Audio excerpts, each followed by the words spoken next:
Today, we are going to talk about something called future faking. It's this really subtle but super powerful form of manipulation you see in the workplace.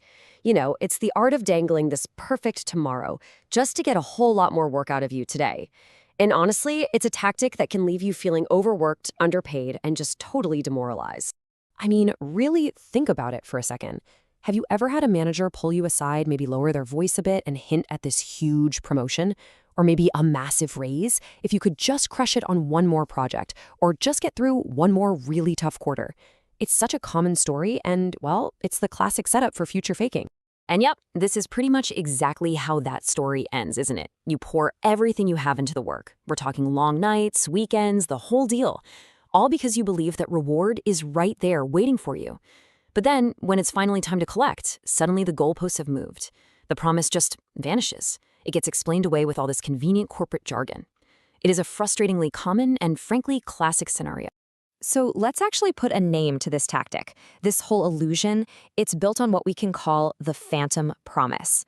It feels so real, it gets you motivated, but the truth is, it was never meant to materialize in the first place. So here's the definition, laid out plain and simple. This isn't just a promotion that got delayed. No, this is a deliberate strategy. The key ingredients are that shiny, amazing reward, the demand for your immediate and often really intense effort, and this is the crucial part, the complete lack of any real intention to follow through. It's manipulation, full stop. So, why do so many smart, driven professionals fall for this?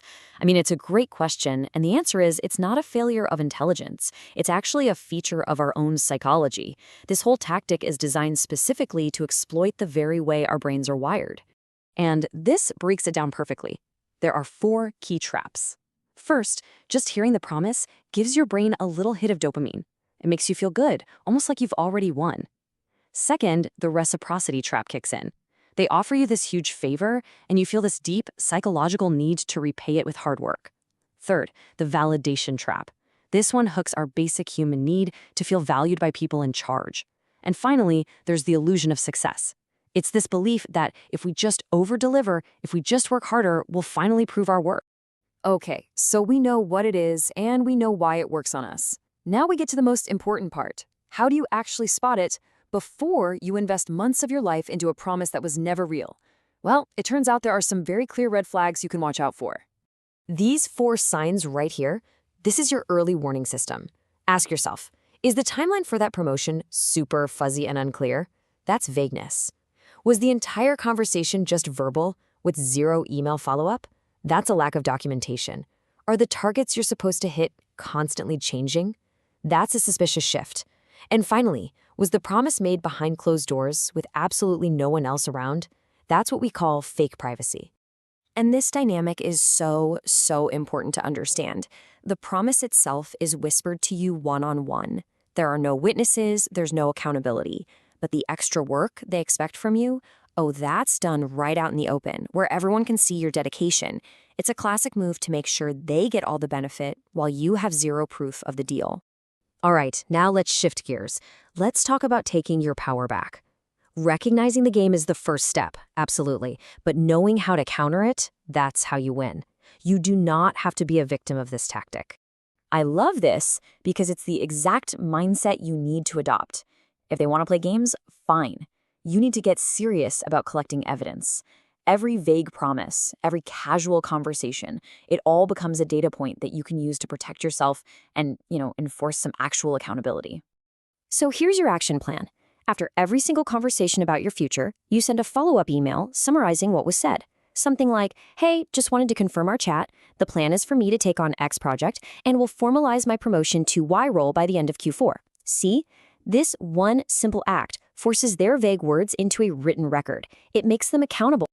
And that brings us to the ultimate power move, demanding a contract. Think about it. A verbal promise is just air. It's vague. It's unenforceable. But a written agreement, that is a serious offer. It requires specifics, it creates accountability, and it turns a potential gullible reward into a concrete, real step in your career. And before you invest even an ounce of extra energy, you've got to do your homework. Look around you. Has this manager or even this company ever followed through on these kinds of promises before? A history of broken promises is probably the biggest red flag of them all. Because if no one has ever made it to the promised land, you probably won't be the first. So here is your playbook. Let's put it all together. First, you verify their track record. Second, you always ask for the promise to be put in writing. Third, don't just wait for them to throw you breadcrumbs. Start networking. Start actively looking for the actual position you want, either inside the company or somewhere else. And finally, and this one's the most important, be prepared to walk away. Your talent is way too valuable to be wasted on a fantasy. And please, remember this. A company that relies on future faking is not a healthy environment. It just isn't. In a truly professional workplace, your growth is a shared goal. It's not some carrot they dangle just to exploit you. The environment you choose to be in matters just as much as the opportunity itself. Let's just end with this really powerful thought. Refusing to play these manipulative games isn't a sign that you're being difficult. It's a declaration of your own value. Knowing your worth and having the courage to say no to an empty promise, that might just be the best career move you ever make.